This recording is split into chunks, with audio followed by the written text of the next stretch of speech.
Hello again guys, welcome back to the channel. In today's video, quite an exciting one for you. We're going to be taking a sneak preview at the FlyingIron Simulations P-38 Lightning. I'm sure that many of you will already be familiar with FlyingIron Simulations. Of course, they released their Spitfire Mark 9 for the sim some months ago. As I mentioned in my previous video, their Spitfire is one of my favourite add-ons in Microsoft Flight Simulator to date. It's an absolute joy to fly, the system's fidelity is very reasonable, and it's certainly one of the most beautiful aircraft currently available in the sim.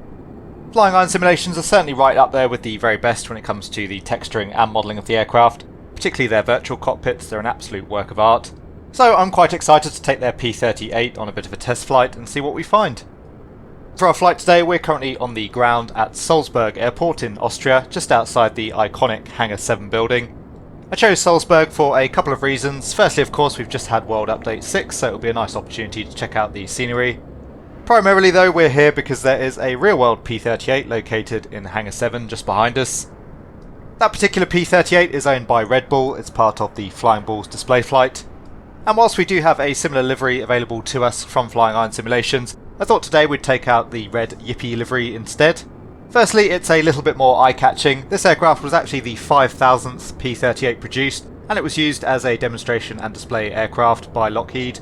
So I thought it would be the perfect version with which to demonstrate the FlyingIron Simulations variant of the aircraft to you. Anyway, as I say, we're currently on the ground in Salzburg. We're initially going to trek out to the east. We'll overfly the city of Salzburg, and then we'll head southbound, initially out towards St. Bartholomew's Church. We'll do a flypast of that, and then we'll continue on towards the airfield of Zell Am See. As always, I do have to make it very clear that the aircraft is still currently pre-release, so there are still features that will be missing and certain areas of the aircraft that still need some work. With that in mind, we won't be looking to carry out a thorough investigation of the aircraft today. We'll leave that for the full review.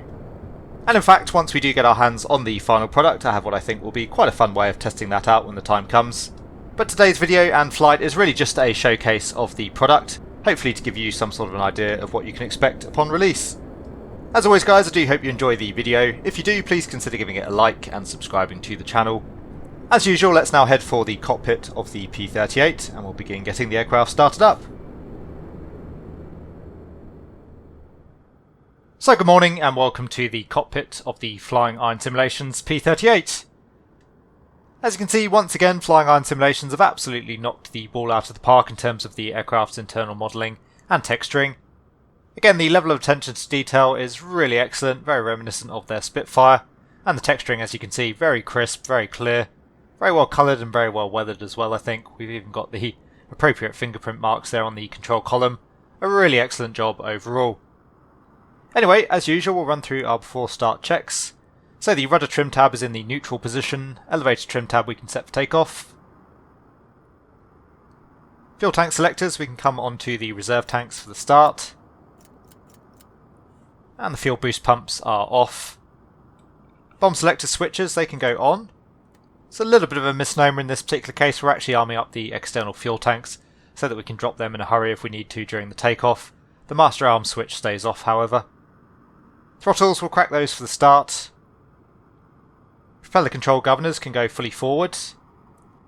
Propeller selector switches are in the automatic position. They're not currently modelled on the aircraft at the moment. Mixture controls are in the idle cutoff position. Carburetor air filter can go on. Propeller feathering switches are in the normal position. Clock is set, that's showing the correct time. And the altimeter is set. Oxygen not required for the flight today. Wing flaps are up. Aileron boost is on, although again not currently modelled on the aircraft.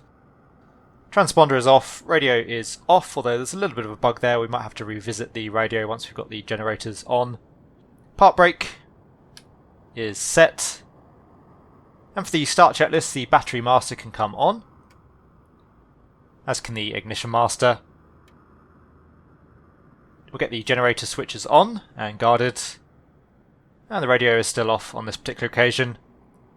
Boost pumps can go on. And we'll prime for the start. We'll be starting the left-hand engine first, so just checking that the propeller areas are clear. Clear prop! Mixture can go to the auto-rich position on the left-hand engine. We'll come down to the start panel.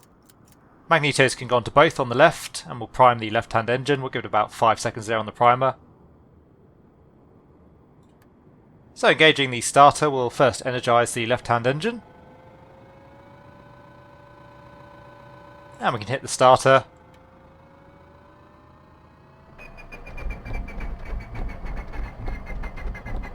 Doesn't seem like the engine wants to fire on that particular occasion, so we'll try again. The engines are modelled such that you don't always get it on the first try, which is nice to see. So we'll energise again.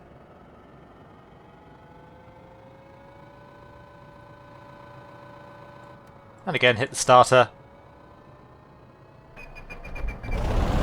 Now we have a good start. So the engine roaring into life. We'll just come back on the throttle slightly there to idle around 1000 RPM. Oil pressure has come up, it's just below the green at the moment, but we do have oil pressure on the engine obviously, so good start on the left. We'll do the same for the right now. Once again it's all clear. So max can go to both, mixture can go to auto rich. And again we'll prime on the right, give it about 5 seconds.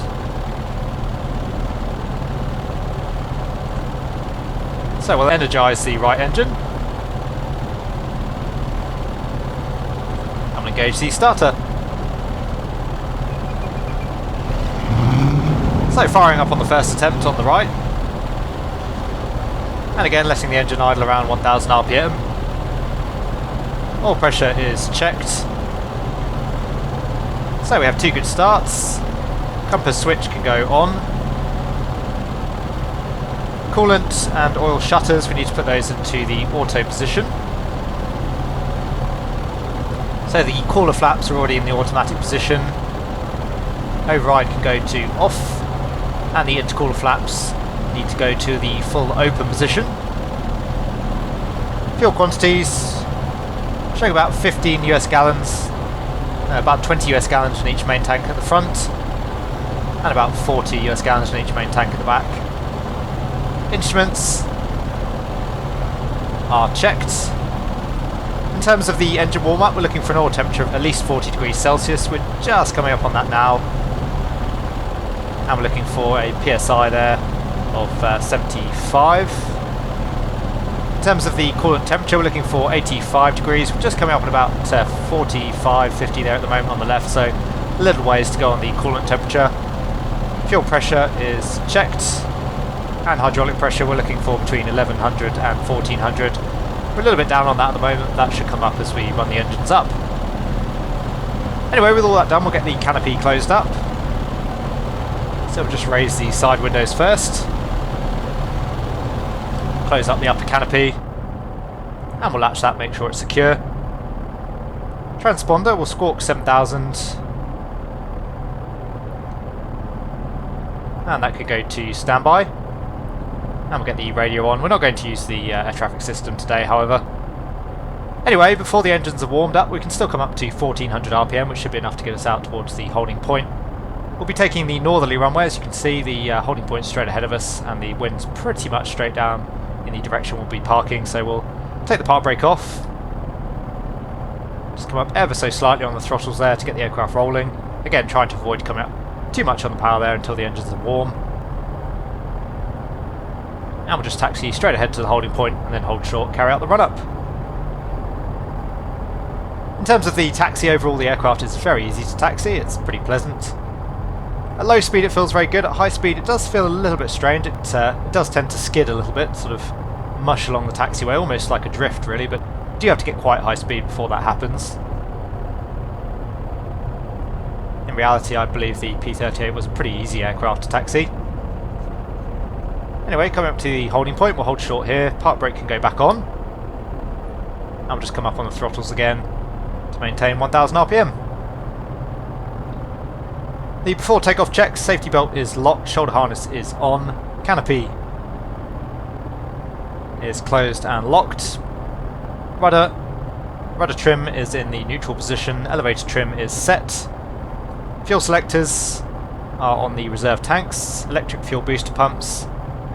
They can go to the emergency setting now for the takeoff. Drop tank selector switches are on, and we have 2 lights. The arm switch is in the safe position. Propeller governor controls are fully forward.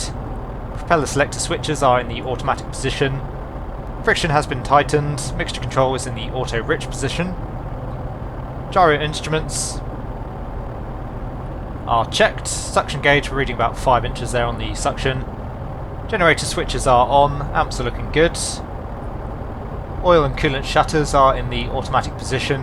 Intercooler flaps are open. Die flaps are up, wing flaps are up. Aileron boost is on. We'll do a flight control check.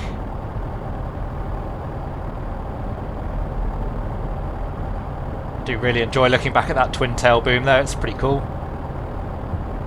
Anyway, the flight controls are in the full free and correct sense. For the run up, we'll come up to 2300 RPM.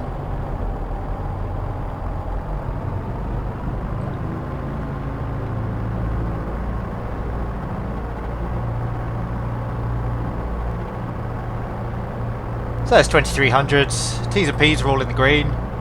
Just waiting on that coolant temperature. Test the magnetos on the right engine. So over to the right mag. As you can see, a slight drop there, around 50 RPM. Back to both. And onto the left. Same drop there on the left. And back to both. Check the left engine. Still onto the right. Very small split there again. And back to both. And onto the left. And back to both. Come back on the propeller controls till we see about a 200 RPM drop. And back to fully forward. Just waiting for the RPM to recover to 2300, so the propeller controls are checked. T's and P's are all in the green. That coolant temperature's coming up nicely now. Amps are checked, suction looks good. We'll come back to idle.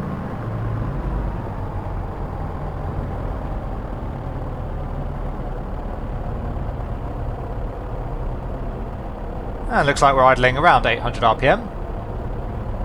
And we'll come back up to around 1000. So the run-up checks are complete. Just have a quick look on final. Looks to be all clear there. And it's all clear on upwind as well. Get the landing light on. Pitot heat can come on. And we'll set the transponder to out. Park brake can come off. As usual, we'll get ourselves lined up on the runway. We'll take a brief look outside at the aircraft just to get a feel for the engine sounds while we're more or less idling. Again, all clear on final.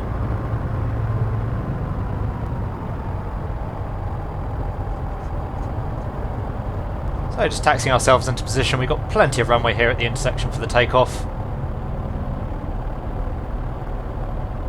And bring the aircraft to a stop.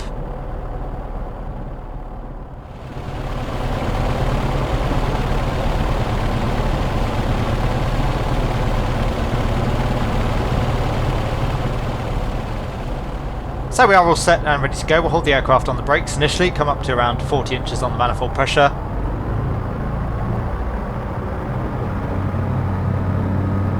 And the aircraft creeping forward, so we'll release the brakes.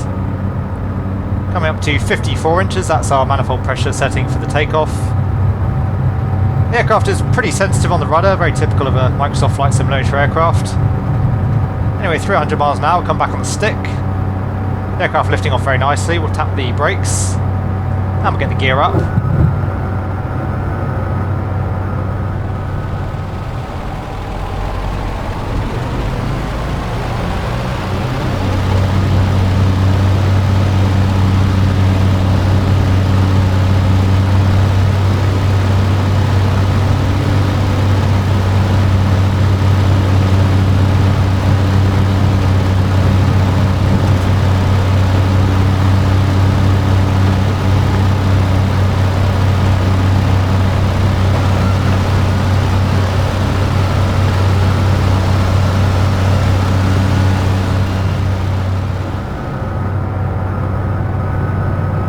We're just coming up through 300 feet. Flaps are checked up. And coming up through 500 feet, so we'll come back to our climb power setting. Looking for 44 inches manifold pressure and about 2600 RPM. We'll start our turn out towards the east, heading out towards the city of Salzburg.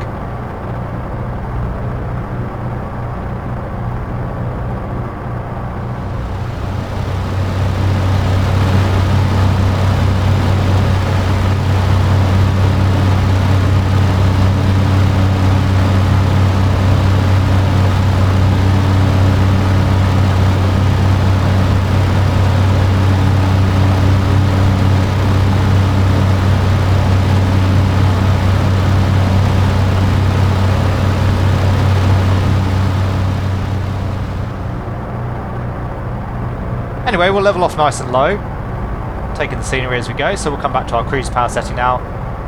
30 inches on the manifold pressure. I'm looking for 2300 RPM. We've got the city of Salzburg just down below us. You can see the train station that's just passing underneath the nose. We've got the river there running through the city.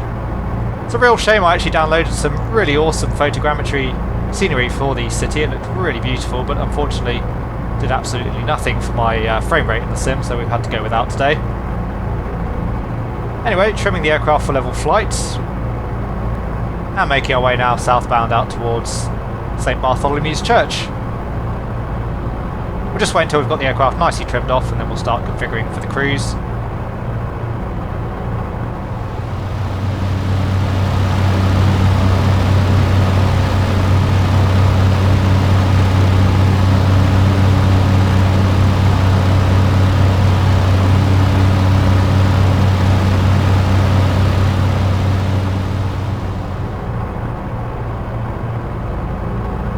So that should do us for the moment. We'll get the landing light off.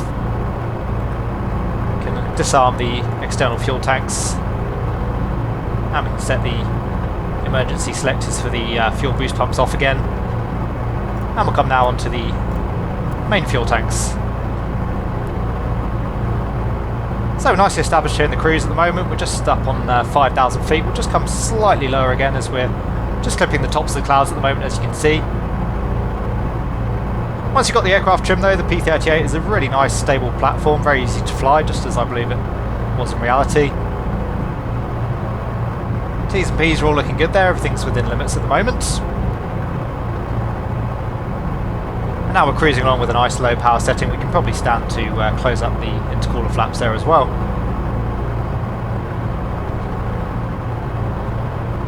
Fuel wise, everything looking good. Yeah, so as I was saying on the takeoff, the rudder's pretty sensitive, but other than that the aircraft's very pleasant, very nice to fly. It does have a slightly slower roll rate than most fighter aircraft that you'll come across in the sim, but again I believe that's true to life of the real world P-38.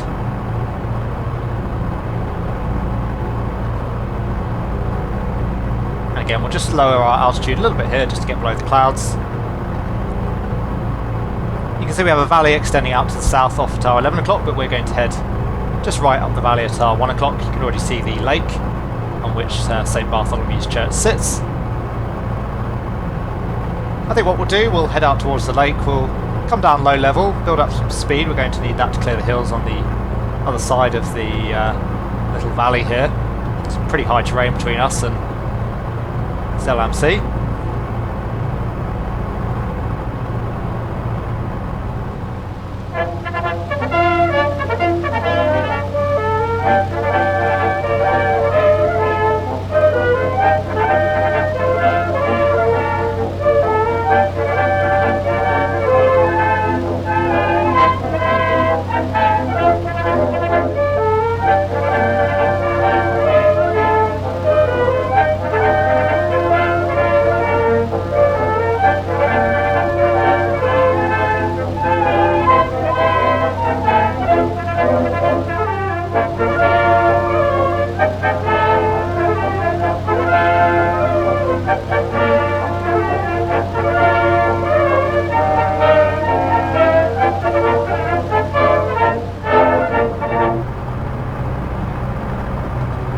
Anyway, you can see St Bartholomew's Church. That's just off, coming up on the left windshield pillar at the moment. Do a little bit of a flyby of that.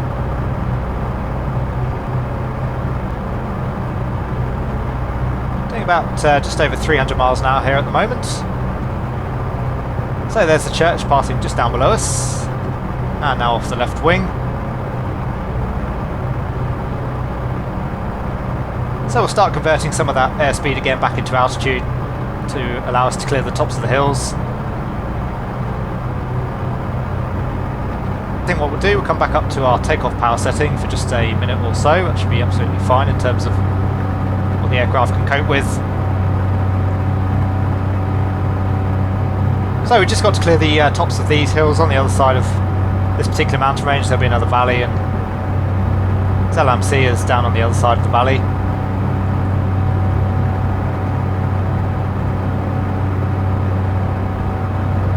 Does mean we're going to fly a little bit of a parabolic trajectory here really. We're just going over the tops of the hills and then straight back down again.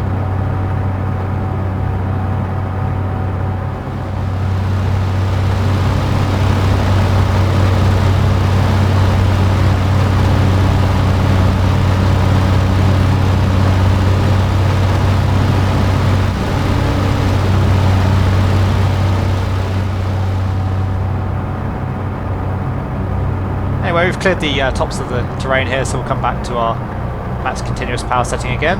We'll only use that for a moment and then we'll come back to pretty much idle power as we descend over the other side of the mountains. Just weaving our way through the terrain, and indeed the clouds. We'll try and find a little bit of a gap before we start our descent. Looks like it's a little bit of a gap just off the nose. Really we need to be tracking back out at our sort of 2 o'clock there. Anyway, we'll come all the way back on the power. The manual suggests not going below 15 inches on the manifold pressure. Anyway, just coming down into the next valley, as you can see, we'll follow the valley here out towards the south. And that'll take us in towards the airport.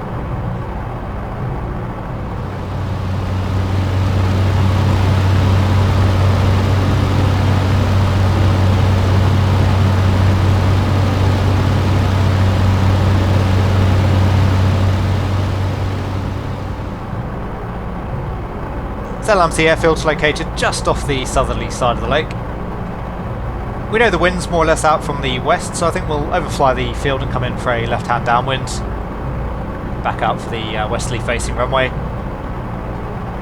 That way we can check that the runway is clear. Anyway, that should just about do us for the time being, so we'll come back up to 30 inches on the manifold pressure. We'll leave the RPM where it is for now.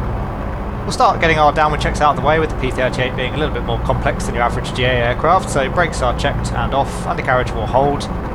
Mixtures are rich, fuel pumps. Come back onto the emergency setting for the landing, and we'll go back onto the reserve tanks.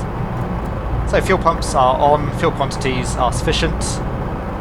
Instruments are checked, landing light can come on, harness is secure.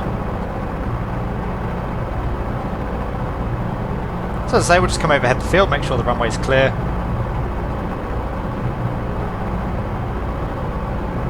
We'll just get those intercooler flaps opened up as well. So everything looking clear on the runway. Looks like the wind is more or less down the runway at the moment. So we'll turn onto our left-hand downwind. We'll hug the contours of the hills here just to give us as much room to manoeuvre as possible. Turning back onto final.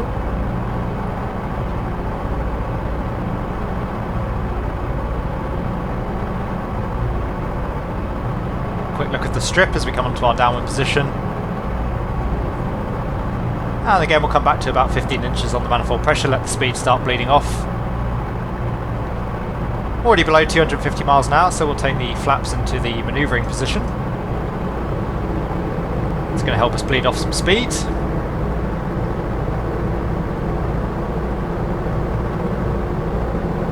I'll take the gear down.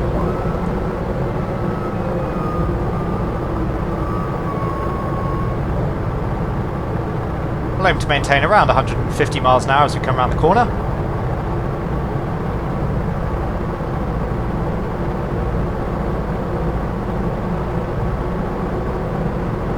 And as you can see, we're going to have to fly a little bit of a dog leg here onto final.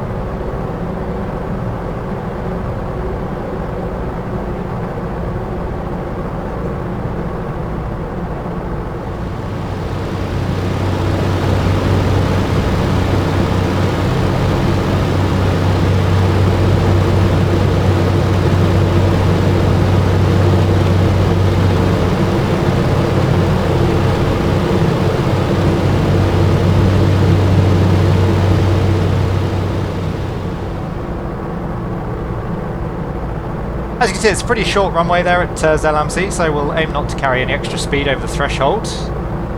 Flaps can go to full. And we'll go pitch full fine, undercarriage is down, flaps are set, landing clearance is not required. The runway is clear. We'll aim to approach around 110 miles an hour. And just trimming accordingly for that at the moment.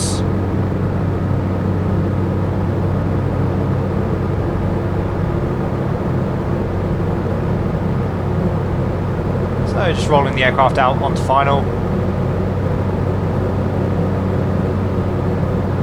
We'll aim to come in a little bit low here. Obviously we want to touch down as soon as we can, start braking.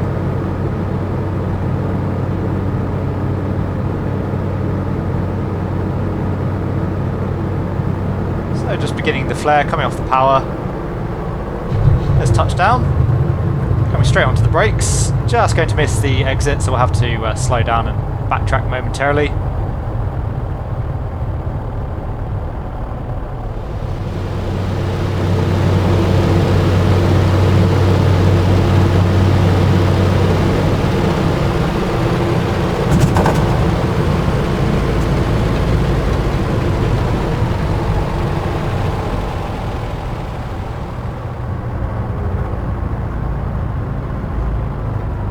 And vacating off to the left.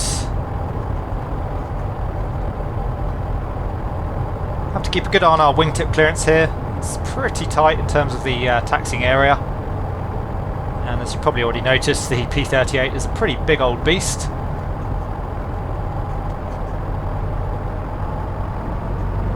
Just about cleared him.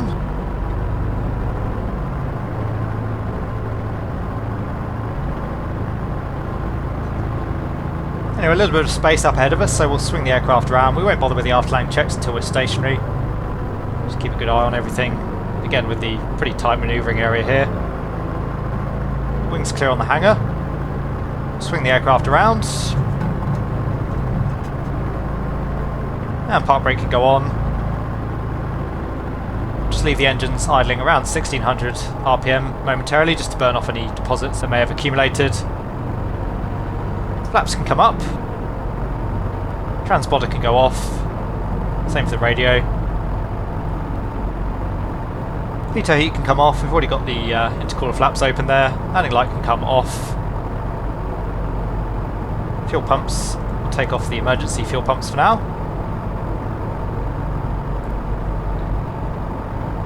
And for the shutdown itself, the throttles have been holding at 1600 RPM. We'll come back to 1200.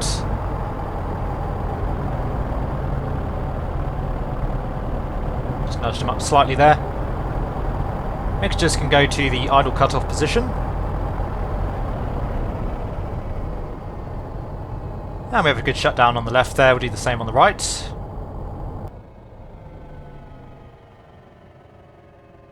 And a good shutdown on the right.